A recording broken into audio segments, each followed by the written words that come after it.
삼성전자 주가는 과연 얼마까지 상승할 수가 있을지, 만약에 삼성전자를 지금 투자한다면 기대할 수 있는 수익률은 얼마인지. 코스피 지수가 2800선까지 오를 것이라는 전망이 나오고 있습니다. 최근에 골드만삭스가 2021년 한국 대만 경제 전망 보고서를 통해서 내년에 한국 GDP 성장률이 3.6%, 그리고 코로나19 기저효과, 무역 긴장 완화로 내년 연말 코스피 지수가 2800선까지 올 가능성이 있다라고 밝혔습니다. 이에 부응하듯 국민 주식 삼성전자가 지난주 금요일 사상 최고가를 경신을 했는데요. 내년에 정말 코스피 지수가 사상 최고가를 경신하는 2800선까지 오른다면 삼성전자 주가는 과연 얼마까지 상승할 수가 있을지, 만약에 삼성전자를 지금 투자한다면 기대할 수 있는 수익률은 얼마인지. 첫 번째, 업종 간의 상대적인 매력 관점. 두 번째, 삼성전자의 역사적인 밸류에이션 관점. 세 번째, 동종 업계와 비교를 해서 삼성전자가 싼지 비싼지, 즉 상대 가치 관점에서 한번 알아보도록 하겠습니다. 자, 첫 번째, 업종별 상대적인 매력 관점입니다. 종합주가지수가 지난주 금요일 2493.8로 마감을 했어요. 그래서 만약에 2800까지 오른다 라고 한다면 현 수준에서 12.3% 올라야 됩니다. 그런데 이 12.3% 상승하는 수준이 코스피 시장에 상장되어 있는 모든 기업이 똑같이 12.3% 상승해서 나올 수도 있지만 현실적으로 불가능하죠. 어떤 기업은 이 12.3%보다 훨씬 더 많이 오를 것이고, 또 어떤 기업은 오히려 하락할 수가 있습니다. 자, 그런 기업들을 다 모아서 시가총액 가중평균 관점에서 12.3% 상승한 것이 바로 종합주가지수 2800이 된다는 것이죠. 그렇기 때문에 분명히 잘 나가는 주식이 있고 못 나가는 주식이 있을 겁니다. 그래서 그것을 한번 알아보자는 거죠. 그것을 알아보는 척도를 크게 두 가지로 정했는데, 첫 번째가 바로 내년 순이익 증가율. 업종별로 순이익 증가율이 높은 섹터. 자, 그런 섹터 같은 경우에는 당연히 이 12.3%보다 더 많이 상승을 할 것이고요. 반면에 저조한 섹터 같은 경우에는 코스피 지수의 상승률에 미치지 못하겠죠. 그리고 두 번째도 있습니다. 바로 밸류에이션 매력. 자, PBR 관점에서 싸냐 비싸냐 그 부분까지 한번 살펴봐야 됩니다. 이 코로나19가 터지고 금리가 빠르게 하락을 하면서 그때 당시에는 밸류에이션이 중요하지 않았습니다. 이렇게 극도로 저금리가 되는 상황, 경기가 침체되는 상황에서는 이러한 상황에서도 얼마나 성장을 할 수 있느냐, 즉 이 그로스가 얼마나 많이 나오느냐, 그 부분이 중요했거든요. 그런데 최근에 이 주식시장의 흐름을 살펴보면 성장주는 약간 좀 퍼포먼스가 저조하고요. 반면에 가치주들은 좀 반등이 강하게 나오는 모습이 나타나고 있습니다. 왜 그러냐? 어느 정도 코로나19에 대한 면역이 생기다 보니까 경기가 반등을 할 것이다. 그렇기 때문에 각국의 장기 국채 금리가 스물스물 계속해서 상승을 하고 있거든요. 그래서 추가적으로 이 밸류에이션 관점에서 매력이 있는지 없는지 이 부분도 중요합니다. 추가적으로 왜 하필 PER이 아니라 이 PBR 밸류에이션 관점에서 살펴보냐면, PER은 사실 이익의 변동성이 엄청나게 큰 업종 같은 경우에는 이 밸류에이션 자체가 안 됩니다. 뭐 이를테면 에너지, 정유 업체들 대부분이 올해 엄청난 적자를 냈잖아요. 그렇다면은 그 기업 같은 경우에는 PER이 마이너스로 나오겠죠. 뭐 조선 업종도 마찬가지입니다. 벌어들이는 이 규모가 워낙 작기 때문에 PER이 극도로 높이 나올 수가 있습니다. 자, 그래서 변수가 너무나 변동성이 크기 때문에 PBR, 즉 장부가치 관점에서 한번 밸류에이션을 업종별로 나래비를 세워봤습니다.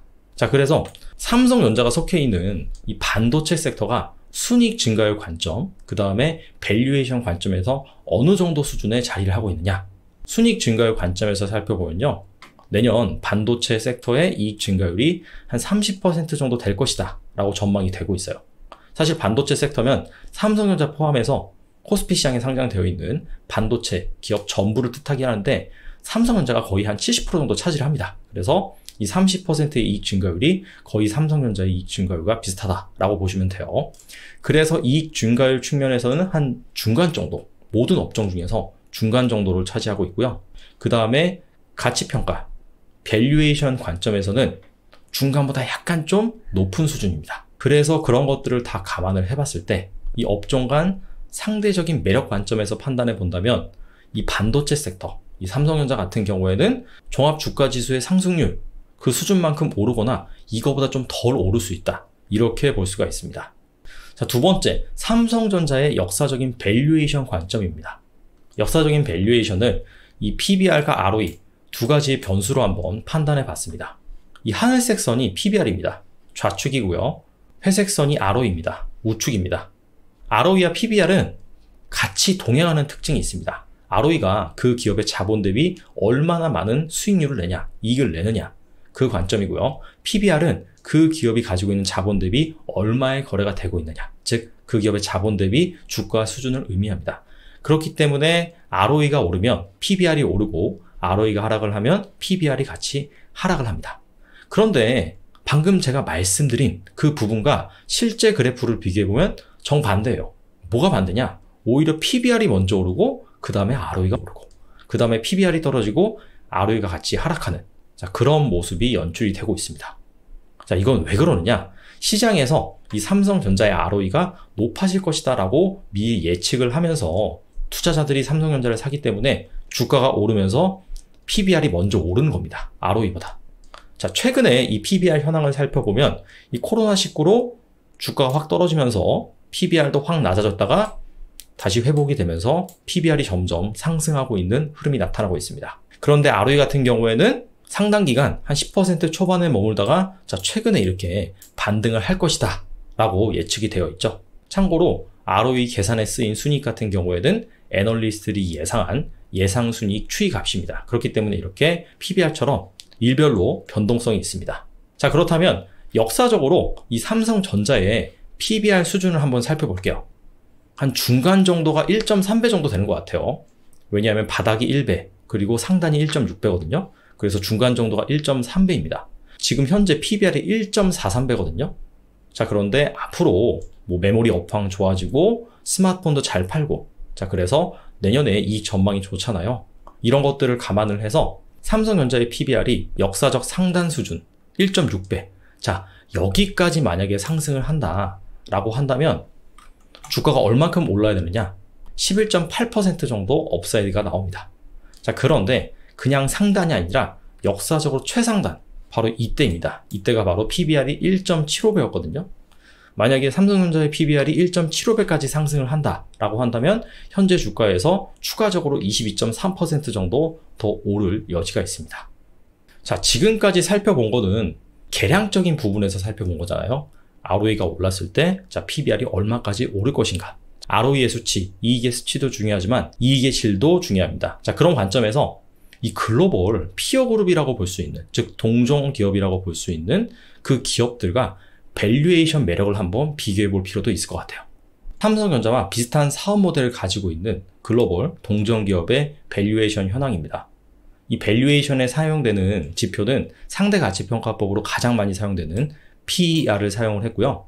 이 PER 계산에 사용된 이익은요, 지금으로부터 1년 후 벌어들일 이익 기준으로 계산을 했습니다. 그래서 12개월 포워드 순이익이라고 표현을 합니다. 삼성전자 같은 경우에는 12.4배고요. 그 다음에 뭐 엔비디아, 애플, 인텔, AMD, TSMC 등 다양한 회사들이 즐비해 있습니다.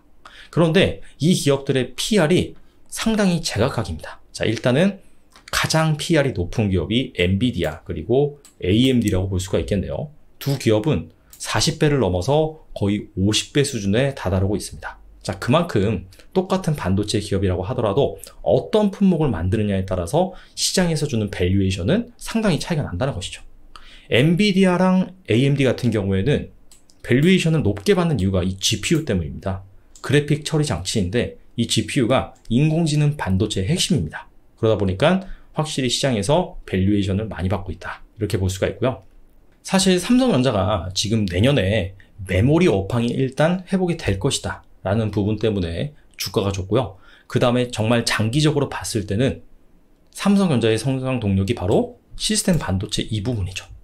그리고 삼성전자는 시스템 반도체 부분에서 설계 사업부보다는 파운드리라고 하죠. 설계된 반도체를 잘 만드는 그 부분에 훨씬 더 강점이 있습니다. 자, 그래서 삼성전자의 시스템 반도체 부분에서 피어 그룹이라고 볼 수 있는 기업이 글로벌 파운드리 1위 회사죠. TSMC입니다. 이 기업 같은 경우에는 지금 현재 PR이 22배예요. 삼성전자보다 얼추 한 80%나 더 높은 밸류에이션을 받고 있습니다. 벌어들이는 이익 대비 말이죠. 그리고 추가적으로 내년에 5G 스마트폰 본격적으로 판매가 될 것으로 예상이 되잖아요. 그리고 최근에 삼성전자의 스마트폰 판매량이 점점 늘고 있고 폴더블 스마트폰도 삼성전자가 빠르게 점유율을 치고 올라가고 있습니다. 자, 그런 측면에서 봤을 때 애플과의 격차를 얼마나 좁힐 수 있을 것이냐. 애플 같은 경우에는 현재 PR이 30배가 좀 넘죠. 사실 만드는 제품은 스마트폰, PC 이런 것들인데 워낙 브랜드 파워가 높고 글로벌 기업이기 때문에 시장에서 확실히 높은 밸류에이션을 주고 있습니다. 애플에 대한 이 브랜드 충성도가 상당히 높잖아요. 그래서 결과적으로는 이 삼성전자가 글로벌 피어 그룹과 비교를 해서 얼마나 그 시장 점유율이 높아지느냐, 이 브랜드 가치가 높아지느냐에 따라서 이 경쟁 기업과 밸류에이션 격차가 얼마나 좁혀질 수 있을지 그 부분이 결정될 수 있을 것 같습니다. 그래서 오늘 살펴본 내용을 한번 정리를 해보면요. 우리가 세 가지 관점에서 삼성전자의 주가가 얼마까지 갈 수 있을까 알아봤었죠. 그래서 첫 번째, 업종 간 상대적인 매력 관점. 그 관점에서 살펴보니까 이 반도체 섹터의 이익 증가율, 그리고 이 밸류에이션, PBR로 평가한 밸류에이션 같은 경우에는 전체 업종과 비교를 했을 때 한 중간 정도, 그리고 밸류에이션 같은 경우에는 중간보다 약간 좀 비싼 수준이었어요. 그런 것들을 감안을 했을 때 코스피 지수가 2800까지 간다라고 한다면 삼성전자 역시 이 코스피 지수의 상승률만큼 아니면 그보다 조금 덜 상승할 가능성이 있다. 이렇게 판단할 수 있었죠. 자, 그런데 삼성전자의 역사적인 밸류에이션 관점, 그렇게 한번 비교를 해보니까 삼성전자의 역사적인 PBR 상단이 1.6배, 그래서 1.6배까지 PBR이 오른다라고 한다면 한 11% 정도 상승할 것이다.